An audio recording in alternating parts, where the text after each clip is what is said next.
낡아 빠진 등산복에 다 해진 운동화, 그리고 김밥 냄새가 풀풀 나는 가방. 저는 평범한 민간인처럼 보이려고 무척 애를 썼죠. 혹시나 제 정체가 들통날까봐 바짝 긴장했습니다. 그는 강서윤을 위아래로 쓱 훑어봤어요. 뭐야? 웬 아줌마네. 무슨 일로 오셨어요? 순간 주먹이 부들부들 떨렸지만 꾹 참았습니다. 박하준 중사 이모예요. 오늘 진급심사가 있다고 해서요. 김진철이 푸아아 큰 소리로 웃었습니다. 옆에 있던 이도윤 중사도 픽 코웃음을 쳤죠. 아줌마, 여기가 무슨 동네 하계회인 줄 아세요? 특전사 진급심사를 아무나 구경하는 곳이 아니라고요. 그것도 박하준? 아, 그 백도 없는 고아 출신 말이군요. 어차피 광탈일 텐데 뭘 보러 오셨대? 분노가 목구멍까지 차올랐지만 저는 겨우 참아냈습니다. 부회장은 출입금지입니다. 그것도 모르고 오셨나?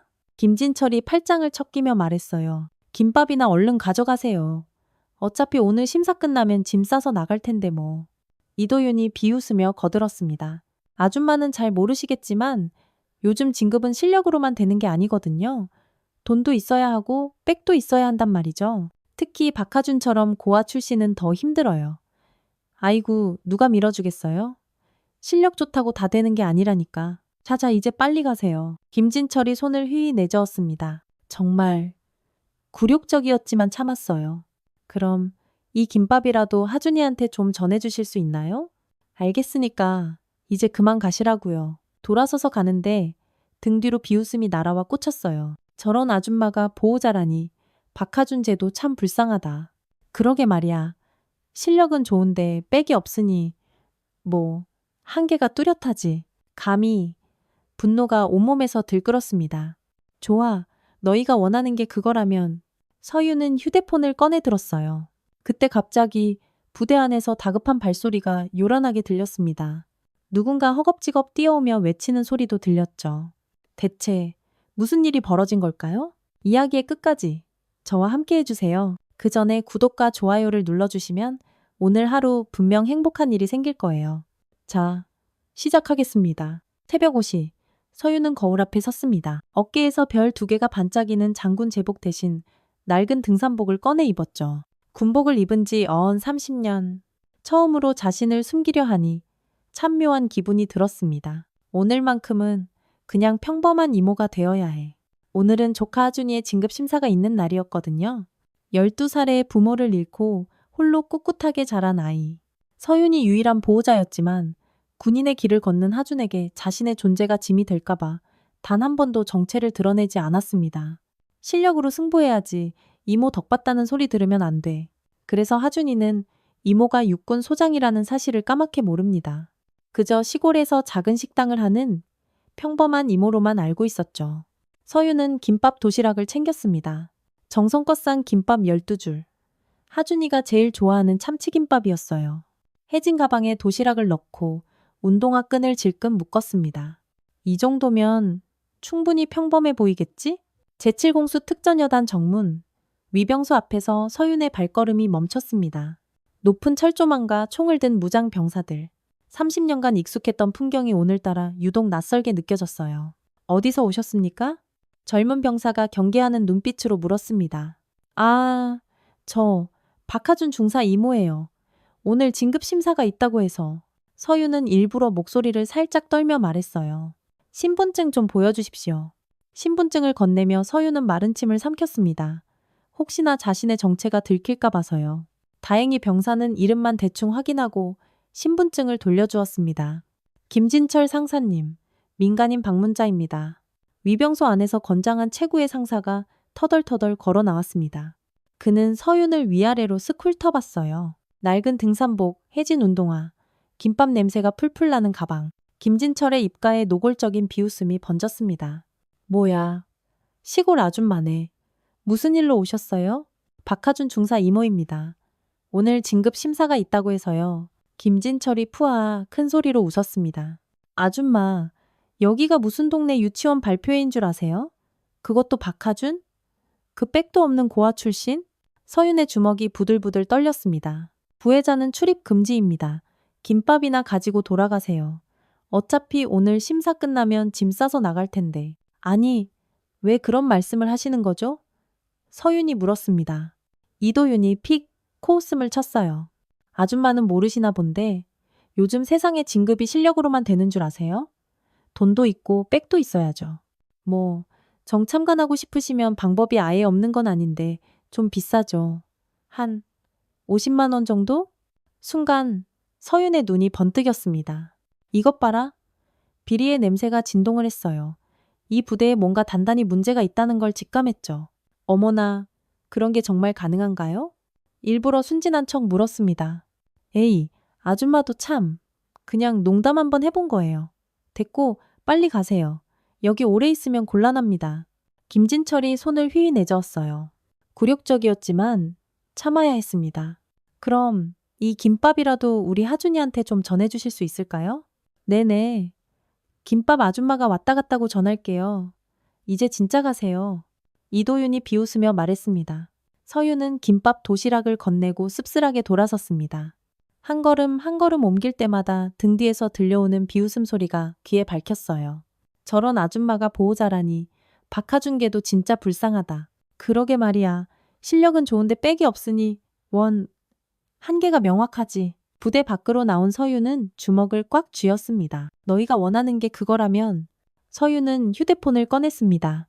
하지만 곧 다시 주머니에 넣었어요. 아니야. 아직은. 말을 끝내기도 전에 갑자기 부대 안에서 급박한 발소리가 들렸습니다. 누군가 헐레벌떡 뛰어가며 외치는 소리도 들렸죠. 레펠 훈련 준비. 오늘은 특별 심사가 있다. 서윤의 눈빛이 칼날처럼 날카로워졌습니다. 레펠 훈련. 로프 하나에 목숨을 맡기고 절벽을 내려가는 세상에서 가장 위험한 훈련. 특전사의 기본이지만 자칫하면 끔찍한 사고로 이어질 수 있었어요. 설마. 불길한 예감이 등골을 스쳤습니다. 김진철과 이도윤의 대화가 머릿속을 맴돌았어요. 어차피 오늘 심사 끝나면 짐 싸서 나갈 텐데라는 말. 그리고 돈과 백 이야기. 혹시 우리 하준이를? 서윤은 다시 부대 쪽으로 발걸음을 돌렸습니다. 이번엔 정문이 아니라 후문 쪽으로 향했죠. 거기서 담장을 따라 걸으며 조심스럽게 안을 살폈어요. 저 멀리 훈련장이 보였습니다. 아찔한 높이의 절벽에 로프가 설치되고 있었어요. 병사들이 분주하게 움직였죠. 그런데 저 로프 뭔가 이상한데? 서윤의 눈은 보통 사람과 달랐습니다. 30년간 특수부대를 지휘해온 그녀에게는 아주 작은 이상 신호도 선명하게 보였죠. 유독 낡아 보이는 로프 하나. 그리고 그 앞에 선 사람은 하준이. 서윤의 가슴이 쿵 하고 철렁 내려앉았습니다. 조카가 바로 그 낡아 빠진 로프 앞에 서 있었어요. 옆에서는 이도윤이 뭐라고 지시하고 있었죠. 안 돼. 저건 너무 위험해. 서윤은 본능적으로 알았습니다. 저 로프는 훈련 중에 반드시 끊어질 거라고. 어떻게든 막아야 해. 하지만 어떻게? 지금 내 정체를 밝히면 하준이의 군 생활은 그걸로 끝장이에요. 이모백으로 진급했다는 꼬리표가 평생 따라다닐 테니까요. 그때였습니다. 훈련 시작. 병사들이 일제히 로프를 잡고 절벽을 내려가기 시작했어요. 서윤의 심장이 미친 듯이 뛰었습니다. 하준아, 제발. 그 순간 그녀는 결심했습니다. 조카의 생명이 위험한 마당에 내 정체가 들키는 것쯤은 아무것도 아니었으니까요. 서윤은 담장을 따라 훈련장 쪽으로 빠르게 이동했습니다. 곧 아주 큰일이 벌어질 것 같은 예감이 들었어요. 서윤은 부대 후문 근처 작은 숲에 몸을 숨겼습니다.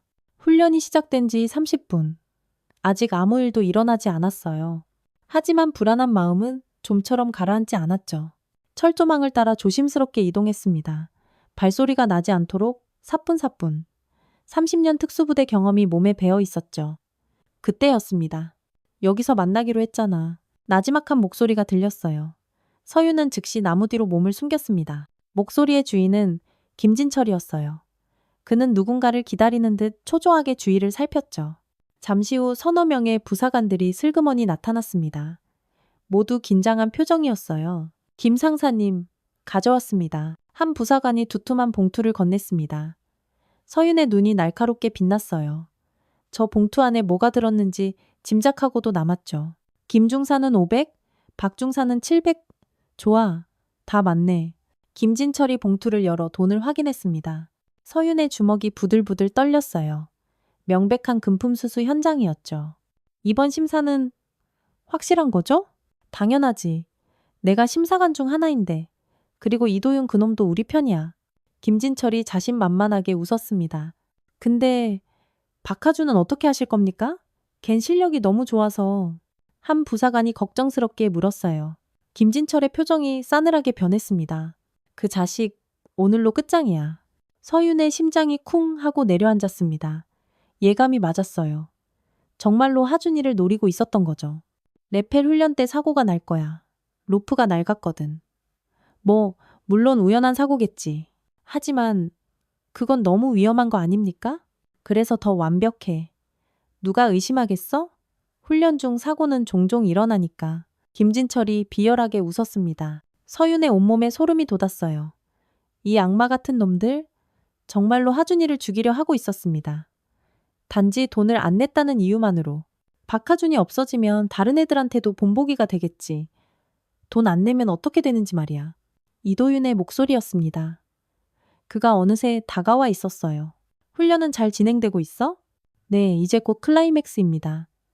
박하준 차례가 다가오고 있어요. 서윤은 더 이상 참을 수 없었습니다. 지금 당장 뛰어나가 저놈들을 모조리 체포하고 싶었어요. 하지만 증거가 부족해. 이 대화만으로는 서윤은 휴대폰을 꺼내 녹음을 시작했습니다. 하지만 거리가 너무 멀어 소리가 잘 녹음될 것 같지 않았어요. 더 가까이 가야 해. 서윤은 살금살금 고양이처럼 움직였습니다. 하지만 바로 그때 빠지직 발밑에서 마른 나뭇가지가 부러지는 소리가 났어요. 뭐야? 누구 있어? 이도윤이 칼날 같은 목소리로 외쳤습니다. 서윤의 가슴이 철렁했어요. 들켰나? 야, 가서 확인해봐. 김진철의 명령에 한 부사관이 서윤이 숨은 곳으로 성큼성큼 다가왔습니다. 순간 서윤의 머릿속이 빠르게 돌았어요. 지금 나가면 정체가 들통나. 하지만 이대로 있으면 발소리가 점점 가까워졌습니다. 이제 몇 걸음만 더 오면 그대로 발각될 상황이었죠. 바로 그때였습니다. 긴급 상황. 긴급 상황. 레펠 훈련 중 사고 발생. 멀리서 급박한 사이렌과 방송이 울려 퍼졌어요. 서윤의 온몸이 얼어붙었습니다. 안 돼. 하준아. 뭐야. 벌써? 이도윤이 당황한 목소리로 외쳤어요. 젠장 빨리 가자. 현장을 확인해야 해. 김진철과 부사관들이 급히 훈련장으로 뛰어가기 시작했습니다. 서윤도 망설일 시간이 없었어요. 숨어있던 곳에서 뛰쳐나와 그들을 따라달렸죠. 이제 정체를 숨기는 건 중요하지 않았습니다. 오직 하준이의 안전만이 중요했어요. 훈련장은 그야말로 아수라장이었습니다. 로프가 끊어졌다. 구조대. 구조대 어디 있어? 의무병. 빨리 의무병 불러. 병사들이 우왕좌왕하며 소리쳤어요. 절벽 중간 한 병사가 간신히 바위 틈에 매달려 있었습니다. 끊어진 로프가 바람에 허망하게 흔들렸죠. 서윤은 한눈에 상황을 파악했습니다. 하준이가 아니야. 다른 병사였습니다. 안도감과 동시에 미안한 죄책감이 밀려왔어요. 다른 누군가의 생명도 똑같이 소중했으니까요. 대체 뭐 하는 거야? 빨리 구조 작업 시작해. 현장 지휘관이 소리쳤지만 아무도 제대로 움직이지 못했습니다. 여분의 로프가 없습니다. 그럼 다른 방법이라도 찾아봐. 혼란스러운 상황 속에서 절벽에 매달린 병사의 힘은 점점 빠지고 있었어요. 서윤은 주변을 빠르게 살폈습니다. 저 위치에서 바람의 방향, 절벽의 각도, 순간적으로 모든 계산이 끝났어요. 30년의 경험이 그녀에게 유일한 해답을 알려줬죠. 안 돼. 더는 못 참겠어. 서윤이 앞으로 나섰습니다. 잠깐, 민간인은 들어올 수 없습니다. 경계병이 막아섰지만 서윤의 눈빛에 저도 모르게 주춤했어요. 내가 지휘하겠습니다. 차분하지만 그 누구도 거역할 수 없는 단호한 목소리. 평범한 아줌마의 목소리가 아니었죠. 뭐? 아줌마가 뭘 안다고. 닥치고 들어요. 서윤이 일갈했습니다. 그 서슬퍼런 기세에 모두가 놀라 입을 다물었어요. 30방향 큰 나무에 예비 로프를 고정해요. 바람이 북서쪽에서 불고 있으니 포물선을 그리며 던져야 합니다. 명확한 지시가 떨어졌어요. 2명은 밑에서 안전매트를 준비하고 나머지는 로프를 잡아당길 준비를 하세요. 병사들이 멍하니 서 있었습니다. 뭐해요? 빨리 움직여요. 저 병사가 떨어지길 기다릴 겁니까? 서윤의 호통에 병사들이 그제야 정신을 차렸어요. 마치 마법에 걸린 듯 그녀의 지시를 따르기 시작했죠. 로프 던질 사람은 힘이 가장 좋은 사람으로, 한 번에 성공해야 해요. 제가 하겠습니다. 건장한 병사 하나가 나섰어요. 좋아요. 목표는 저 병사 오른쪽 1m 지점. 바람을 계산해서 약간 왼쪽으로 던지세요. 서윤의 지시는 한치의 오차도 없었습니다. 마치 군사 교과서를 그대로 읽는 것처럼 완벽했어요. 하나, 둘, 셋. 로프가 아름다운 포물선을 그리며 허공을 날아갔습니다. 그리고 정확히 목표 지점에 떨어졌어요. 잡았다. 매달려 있던 병사가 로프를 붙잡았습니다. 천천히 당겨요. 급하게 굴면 다시 놓칠 수 있어요. 서윤의 침착한 지휘 아래 구조 작업이 순조롭게 진행됐습니다.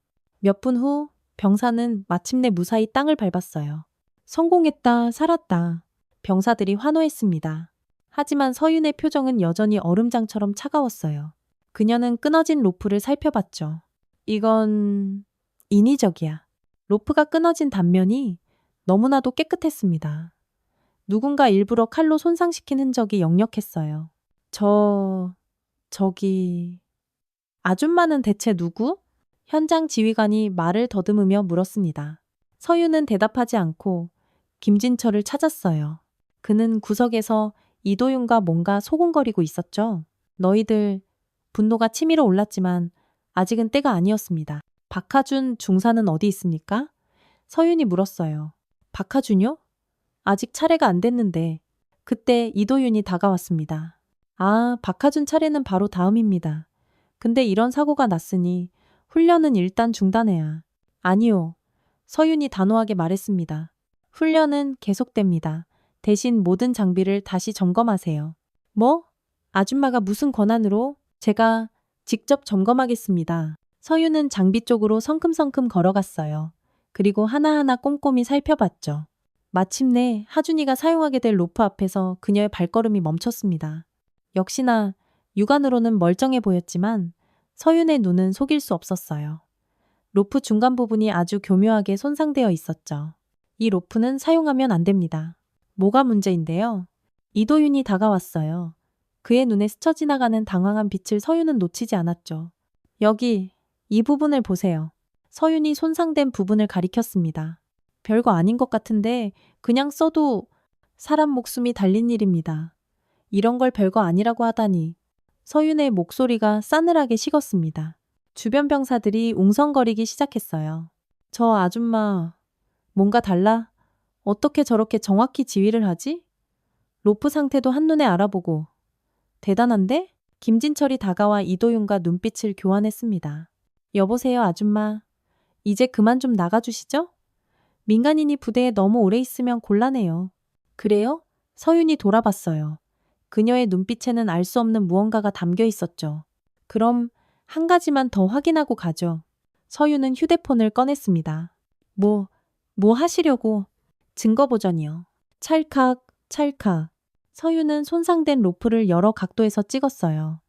김진철과 이도윤의 얼굴이 새하얗게 질렸습니다. 바로 그때였습니다. 여단장님 오신다. 전원 차렷.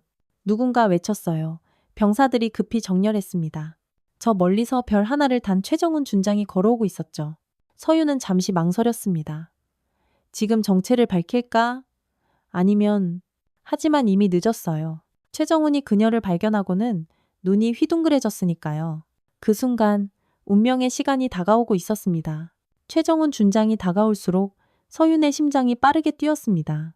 이제 어떡하지? 정체를 숨기고 싶었지만 정훈의 눈빛은 이미 그녀를 알아본 듯 했어요. 두 사람은 30년 전 사관학교 동기였으니까요. 아니, 이게 누구야? 준서가 말을 시작하려는 순간 서윤이 재빨리 손가락을 입술에 가져갔습니다. 쉿, 제발 말하지 마. 눈빛으로 간절히 부탁했어요. 정훈은 잠시 멈칫했습니다. 그리고 이내 상황을 파악한 듯 고개를 살짝 끄덕였죠. 민간인이 왜 여기 있습니까? 일부러 모르는 척 딱딱하게 물었어요. 저는 박하준 중사의 이모입니다. 사고가 났다고 해서 서윤이 조심스럽게 대답했습니다. 아, 그렇군요. 수고하셨습니다. 이제 그만 나가주시죠. 정훈이 병사들에게 지시했어요. 위병, 민간인을 정문까지 안내해드려라. 잠시만요. 이도윤이 나섰습니다. 여단장님, 이 여자가 멋대로 훈련을 방해하고 심지어 지휘까지 했습니다. 지휘? 정훈의 눈빛이 날카로워졌어요. 네, 방금 구조 작업을 이 여자가... 그래서 구조는 성공했습니까? 그거야, 네, 했습니다만. 그럼 됐네요. 오히려 우리가 감사해야 할 일 아닙니까? 정훈의 차가운 목소리에 이도윤은 입을 꾹 다물었습니다. 서윤은 안도의 한숨을 쉬었어요. 하지만 그때였습니다. 훈련 재개한다. 다음, 박하준 중사.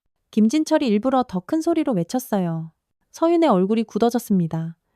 아직 끝나지 않았구나. 잠깐. 장비 점검은 다시 했습니까? 정훈이 물었어요. 물론입니다. 아무 이상 없습니다. 김진철이 자신있게 대답했죠. 하지만 서윤은 알고 있었습니다. 하준이가 쓸 새 로프도 교묘하게 조작되어 있다는 걸요. 여단장님, 서윤이 나지막이 불렀습니다. 뭔가 더 하실 말씀이라도? 혹시 제가 훈련을 참관할 수 있을까요?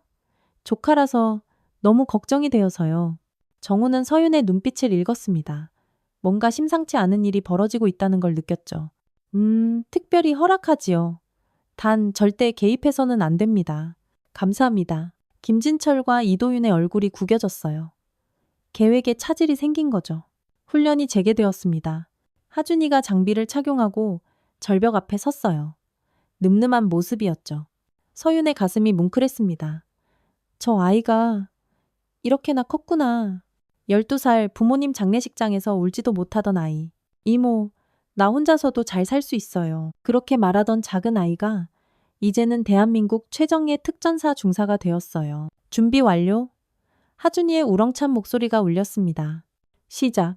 김진철의 신호와 함께 하준이가 절벽을 박차고 내려가기 시작했어요. 서윤의 눈은 오직 로프에 고정되었습니다. 언제 터질지 모르는 시한폭탄 같았죠. 10m, 20m, 30m. 순조롭게 하강하던 바로 그때였습니다. 읍. 하준이의 짧은 신음소리와 함께 로프가 크게 출렁였어요. 시작됐구나. 서윤의 온몸에 긴장이 흘렀습니다. 로프가 아주 조금씩 풀리기 시작했어요. 육안으로는 잘 보이지 않을 정도로 아주 천천히. 하지만 확실하게. 뭔가 이상한데? 옆에 있던 병사가 중얼거렸습니다. 박하준 중사. 상태 보고하라. 훈련 감독관이 무전으로 물었어요. 이상 있습니다. 로프가. 하준이의 다급한 목소리가 들리는 바로 그 순간이었습니다. 지지직. 찢어지는 소리와 함께 로프가 끊어져 버렸습니다. 으아! 비명과 함께 하준이의 몸이 허공으로 추락하기 시작했어요. 40m 높이. 그대로 떨어지면 즉사였습니다. 안 돼. 서윤이 본능적으로 앞으로 뛰어나갔습니다. 하지만 너무 멀었어요. 아무것도 할 수 없는 절망적인 거리였죠. 그때 기적이 일어났습니다. 하준이가 추락하면서도 침착하게 주변을 살피더니 옆으로 뻗은 나뭇가지를 와락 붙잡은 거예요.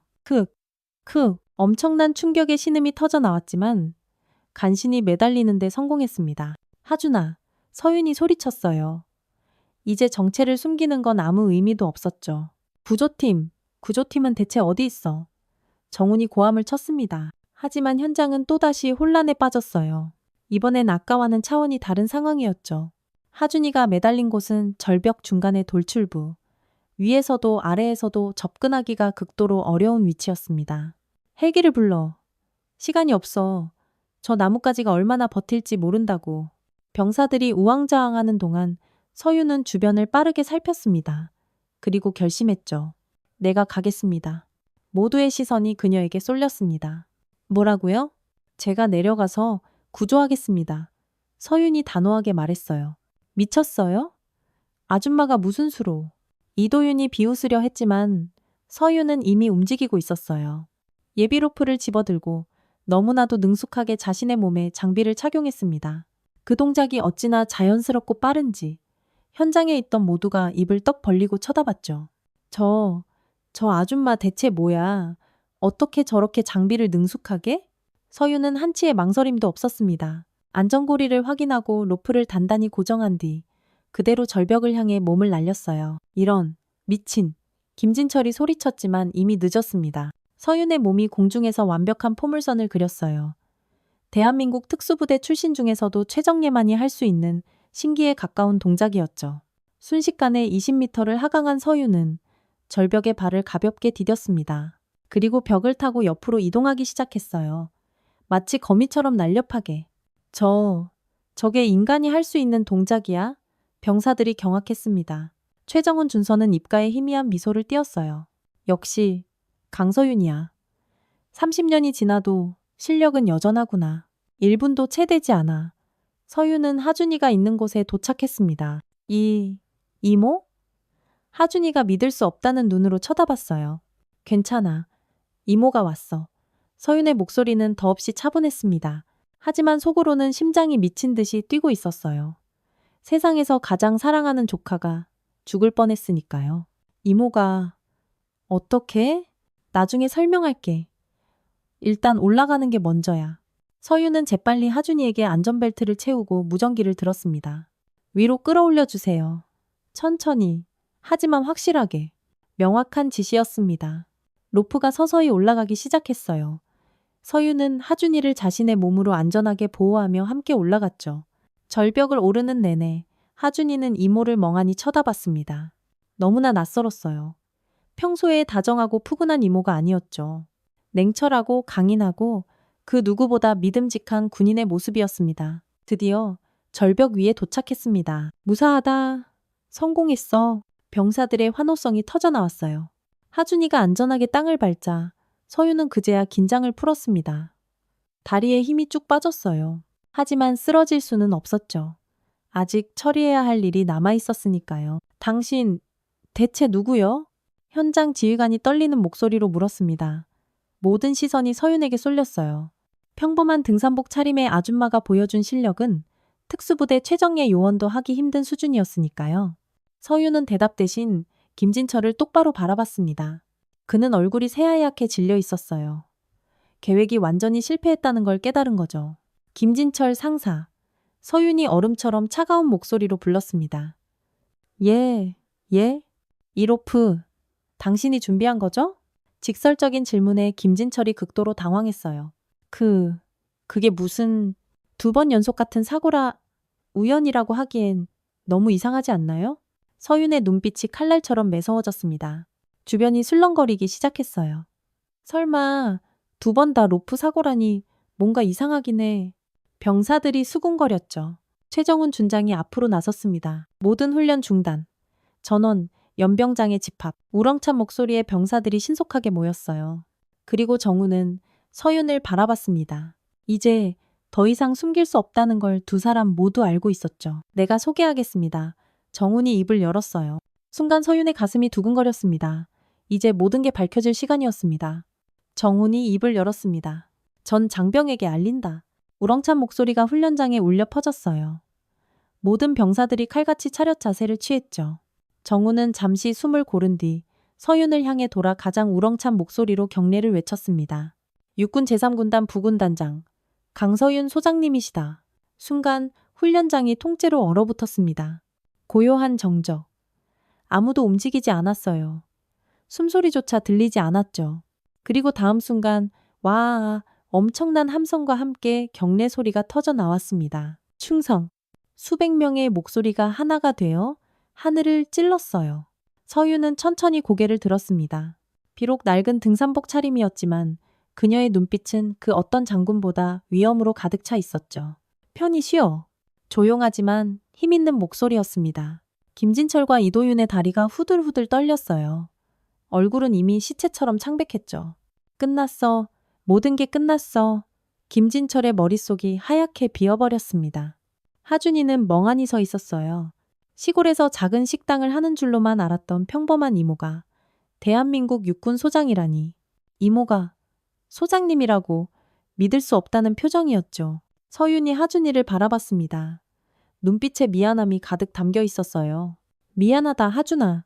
숨겨서 왜 말 안 했어요? 하준의 목소리가 가늘게 떨렸습니다. 네가 스스로 일어서길 바랐다. 이모의 그늘이 아닌 너 자신의 실력으로. 서윤의 목소리에 깊은 애정이 묻어났어요. 하지만 곧 그녀의 표정은 다시 차갑게 변했습니다. 시선이 김진철과 이도윤에게로 향했죠. 최정훈 준장. 예, 소장님. 즉시 헌병대를 호출하고 이 부대 전체를 완전 봉쇄하십시오. 알겠습니다. 정훈이 무전기를 들었어요. 그리고 서윤은 자신의 휴대폰을 꺼냈습니다. 군단장님께 직접 보고하겠습니다. 번호를 누르는 손가락이 단호했어요. 예, 군단장님. 강서윤입니다. 잠시 후 윤태섭 군단장의 목소리가 들렸죠. 제7공 수특 전여단에서 대규모 진급 비리를 발견했습니다. 즉각 특별감찰팀 투입을 요청합니다. 간단 명료한 보고였습니다. 전화를 끊은 서윤이 다시 김진철을 바라봤어요. 김진철 상사, 이도윤 중사. 앞으로 나오시죠? 두 사람이 비틀거리며 앞으로 나왔습니다. 이미 다리에 힘이 풀려 있었죠. 아까 그 돈 봉투 아직 가지고 있습니까? 훈련 장비를 고의로 손상시킨 것도 당신들 짓이죠? 서윤의 목소리는 얼음보다 차가웠습니다. 그때 한 병사가 용기를 내어 앞으로 나왔습니다. 보고드립니다. 저도 돈을 냈습니다. 그 말이 신호탄이 된 듯 본물 터지듯 증언이 쏟아져 나왔어요. 저도요. 300만 원이나 냈는데 진급 심사에서 떨어졌습니다. 김진철 상사가 돈을 안 내면 절대 진급 못한다고 협박했습니다. 이도윤 중사는 심사 점수를 멋대로 조작했습니다. 하나둘 나오던 증언은 순식간에 수십 명으로 늘어났습니다. 서윤의 눈가가 붉어졌어요. 참을 수 없는 분노 때문이었죠. 이렇게나 많은 젊은이들이 피해를 봤단 말인가. 이런 일이 대체 얼마나 오래된 겁니까? 한 부사관이 대답했어요. 최소 3년은 넘었습니다. 처음엔 작은 돈이었는데 갈수록 액수가 커졌습니다. 박하준 중사는 끝까지 돈 내기를 거부했습니다. 다른 병사가 말을 이었죠. 그래서 표적이 된 겁니다. 실력으로만 승부하려는 놈은 저들에게 눈엣 가시였으니까요. 서윤의 주먹이 꽉 쥐어졌습니다. 내 조카가 그동안 얼마나 힘들었을까. 가슴이 미어지는 것 같았어요. 바로 그때 헌병대 차량이 굉음과 함께 도착했습니다. 완전 무장한 헌병들이 차에서 뛰어내렸어요. 김진철 상사, 이도윤 중사를 군형법 위반 혐의로 체포한다. 헌병대장이 영장을 제시했습니다. 그 외 연루자들도 한 명도 빠짐없이 모두 연행하십시오. 서윤의 지시에 헌병들이 일사불란하게 움직였습니다. 김진철이 끌려가며 악을 썼어요. 이게 다가 아니야.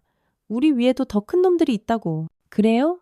그럼 조사받으면서 아는 대로 다 말하시죠. 서윤이 차갑게 대답했습니다. 20명이 넘는 부사관들이 줄줄이 연행되었어요. 남은 병사들은 충격에 빠져 있었죠. 서윤이 마이크를 잡았습니다. 제7공 수특전여단 전 장병에게 고한다. 맑고 단호한 목소리가 울려 퍼졌습니다. 군인의 명예는 돈으로 살 수 없다. 계급은 오직 실력과 노력으로 얻는 것이다. 병사들이 고개를 숙였습니다. 오늘의 일은 우리 군의 부끄러운 민낯이다. 하지만 이제부터 새로 시작할 수 있다. 서윤의 시선이 하준에게 향했어요. 박하준 중사처럼 정직하게 땀 흘리는 것이 진짜 군인의 길이다. 하준의 눈에 뜨거운 눈물이 고였습니다. 이모가 자신을 얼마나 자랑스러워하는지 마음으로 느낄 수 있었으니까요. 오늘부로 이 부대는 완전히 새로워질 것이다. 가장 공정하고 깨끗한 부대로. 충성! 병사들의 우렁찬 대답이 하늘을 가득 메웠습니다. 특별감찰팀이 도착하고 대대적인 조사가 시작되었습니다. 부대 금고에서는 수억 원의 비자금이 발견되었고 조작된 서류들이 산더미처럼 쏟아져 나왔어요. 최정훈 준서도 결국 직위해제되었습니다. 직접 가담하지는 않았지만 지휘관으로서 관리 책임을 면할 수는 없었죠. 미안하네, 서윤 동기. 정훈이 쓸쓸하게 웃었어요. 내가 더 일찍 알았어야 했는데 지금이라도 바로잡으면 됩니다. 서윤이 그의 어깨를 두드렸습니다. 저녁 무렵 서윤은 하준을 조용히 불렀습니다. 이모와 조카 둘만의 시간이었어요. 이모, 아니, 소장님. 그냥 이모라고 불러. 여기서는 그냥 내 이모야. 서윤이 다정하게 웃었습니다.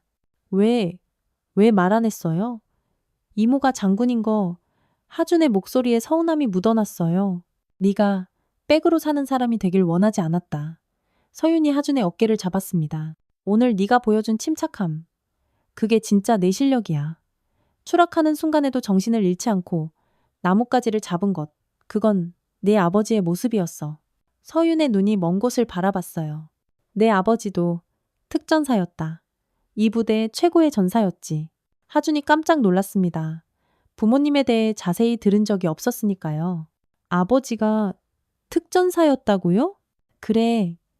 그리고 넌 그 피를 그대로 이어받았어. 오늘 그걸 증명했잖니. 서윤이 하준을 꼭 안았습니다. 미안하다. 더 일찍 와서 도와줬어야 했는데. 아니에요, 이모. 덕분에 제가 더 강해졌어요. 하준도 이모를 꼭 안았어요. 따뜻한 포옹이었습니다. 꽁꽁 얼었던 마음이 녹아내리는 가족의 온기가 느껴졌습니다. 멀리서 붉은 석양이 지고 있었어요. 어둡고 부패했던 제7공수 특전여단에도 곧 새로운 아침이 올 것 같았습니다. 한 달 후 감찰 결과가 발표되었습니다. 피해자 27명, 관련 비리 금액은 무려 8억 원. 군사법원의 판사가 판결문을 읽어 내려갔습니다. 법정은 무거운 침묵에 잠겨 있었죠. 피고인 김진철, 징역 7년. 피고인 이도윤, 징역 5년. 나머지 연루자들도 죄의 경중에 따라 엄한 처벌을 받았습니다. 서윤은 법정 뒤편에서 조용히 재판을 지켜봤어요. 마음이 무거웠습니다. 한순간의 욕심으로 잘못된 길에 빠진 젊은이들이 안타까웠죠. 다시는 이런 일이 일어나지 않도록 그녀는 굳게 다짐했습니다. 제7공수 특전여단에는 새로운 여단장이 부임했습니다. 청렴하기로 군내에 소문이 자자한 오세연 준장이었죠. 첫 취임식에서 그는 단호하게 말했습니다. 이제부터가 진짜 시작입니다. 우리 부대를 전군에서 가장 깨끗하고 가장 강한 부대로 만들겠습니다. 대대적인 개혁이 시작되었어요. 투명한 진급 심사 제도가 도입되었고 외부 감사관이 심사에 직접 참여하게 되었죠. 익명으로 비리를 신고할 수 있는 시스템도 만들어졌습니다. 무엇보다 중요한 건 부대의 분위기 자체가 바뀌었다는 것이었어요. 이제 진짜 돈이 아니라 실력이다. 노력한 만큼 인정받는다. 병사들 사이에서 희망의 목소리가 들리기 시작했습니다. 그리고 새로운 진급 심사가 시작되었어요. 심사장의 선하주는 더 이상 떨리지 않았습니다. 이번엔 정말로 공정했으니까요. 오직 자신의 실력으로만 평가받을 수 있었죠. 타격 개시. 탕, 탕, 탕. 모든 탄환이 관역 정중앙을 정확히 꿰뚫었습니다. 화생방 훈련. 자욱한 가스 속에서도 방독면을 쓴 하준의 동작은 한치의 흐트러짐도 없었어요. 전술 지휘평가에서도 침착하고 정확한 판단력을 보여주었습니다. 심사관들이 감탄했어요. 저런 엄청난 인재가 지금까지 묻혀 있었다니 비리가 얼마나 큰 죄인지 새삼 깨닫게 되는군요. 결과는 당연했습니다. 박하준 중사, 상사 진급을 명함, 합격. 심사장의 우레와 같은 박수 소리가 터져 나왔어요. 하준의 눈에 뜨거운 눈물이 맺혔습니다. 정직하게 흘린 땀과 노력이 드디어 빛을 발하는 순간이었죠. 일주일 후 부대에서 특별한 행사가 열렸습니다. 바로 강서윤 소장의 특별 강연이었어요. 대강당은 발 디딜 틈 없이 꽉 찼습니다. 모두가 그녀의 이야기를 듣고 싶어 했죠. 서윤이 단상에 올랐습니다. 군복을 입은 그녀는 위엄이 넘쳤지만 눈빛은 더없이 따뜻했어요. 여러분, 제가 오늘 하고 싶은 말은 아주 간단합니다. 마이크를 잡은 손이 미세하게 떨렸어요. 감정이 북받쳐 올랐죠. 군인의 명예는 돈으로 살 수 없습니다. 강당이 물을 뿌린 듯 조용해졌습니다. 제 조카 이야기를 잠깐 하겠습니다. 그 아이는 12살의 부모를 잃고 세상에 홀로 남겨졌어요. 하지만 단 한 번도 포기하지 않았죠. 서윤의 시선이 객석에 앉은 하준을 찾았습니다. 가난했고 백도 없었습니다. 하지만 정직했습니다. 그리고 그것이 진짜 힘이었습니다. 병사들이 조용히 고개를 끄덕였어요. 여러분도 그렇게 살아주십시오. 당장은 힘들고 외로울지 몰라도 결국에는 정직이 승리합니다. 강연이 끝나고 폭풍 같은 박수가 쏟아졌습니다. 많은 병사들이 눈물을 흘렸어요. 희망을 보았으니까요. 6개월 후 제37기 특전부사관 최우수 교관 선발 결과를 발표합니다. 육군 참모총장이 직접 참석한 아주 중요한 자리였어요. 영예의 최우수 교관은 박하준 상사. 이름이 호명되자 엄청난 환호성이 터져 나왔습니다. 하준이 늠름하게 단상으로 올라갔어요. 꼿꼿한 자세, 자신감 넘치는 표정. 6개월 전 절벽에서 떨던 모습과는 완전히 다른 사람이었죠. 축하합니다. 박 상사. 당신 같은 군인이 바로 우리 군의 미래입니다. 참모총장이 따뜻하게 웃으며 악수를 청했습니다. 객석에서 서윤이 환한 미소로 박수를 치고 있었어요. 잘했다, 내 조카. 정말 잘했어. 가슴이 뭉클했어요. 시상식이 끝나고 하준이 서윤에게 달려왔습니다. 이모, 보셨어요? 당연하지. 정말 자랑스럽다. 우리 하준이. 서윤이 하준의 어깨를 툭툭 두드렸어요. 이제야 제가 진짜 군인이 된 것 같아요. 아니, 진짜 교관님이 되셨네. 전부 이모 덕분이에요. 이모가 보여주신 그 정직함 덕분에. 아니야. 서윤이 고개를 저었습니다. 네가 포기하지 않았기 때문이야. 돈과 편안함의 유혹에 네가 굴복하지 않았기 때문이지. 두 사람은 나란히 연병장을 걸었습니다. 석양이 참 아름다웠어요. 이모, 제7공수 특전여단이 완전히 달라졌대요. 하준이 자랑스럽게 말했죠. 최근 평가에서 전군 최우수 부대로 선정됐어요. 가장 깨끗한 부대라는 별명도 생겼고요. 그래? 정말 다행이구나. 서윤의 마음이 따뜻해졌습니다. 아픔을 딛고 일어선 부대가 이제는 다른 부대의 모범이 되었어요. 이모. 응. 앞으로도 계속 정직하게 살게요. 이모처럼요. 하준의 다짐에 서윤이 환하게 웃었습니다. 그래? 그게 하늘에 계신 네 아버지와 어머니가 가장 바라시는 걸 거야. 따뜻한 봄바람이 불어왔습니다. 제7공수 특전여단 정문에는 새로운 표어가 걸려 있었습니다. 정직한 땀만이 최고의 명예를 만든다. 그 아래를 수많은 젊은 군인들이 희망찬 발걸음으로 걸어가고 있었어요. 서윤은 그들을 바라보며 생각했습니다. 이제 시작이야. 더 깨끗하고 더 강한 군대를 위한 진짜 시작. 그리고 조용히 차에 올랐습니다. 또 다른 곳에서 그녀를 기다리는 임무가 있었으니까요. 하지만 오늘만큼은 더없이 행복했습니다. 사랑하는 조카가 당당히 자신의 길을 걷고 있었고 썩었던 부대가 눈부시게 새롭게 태어났으니까요. 차창 밖으로 제7공수 특전여단이 멀어져 갔습니다. 하지만 그곳에 뿌려진 정직의 씨앗은 분명 영원히 남아 빛날 것 같았어요. 봄은 그렇게 희망과 함께 오고 있었습니다. 재밌으셨나요?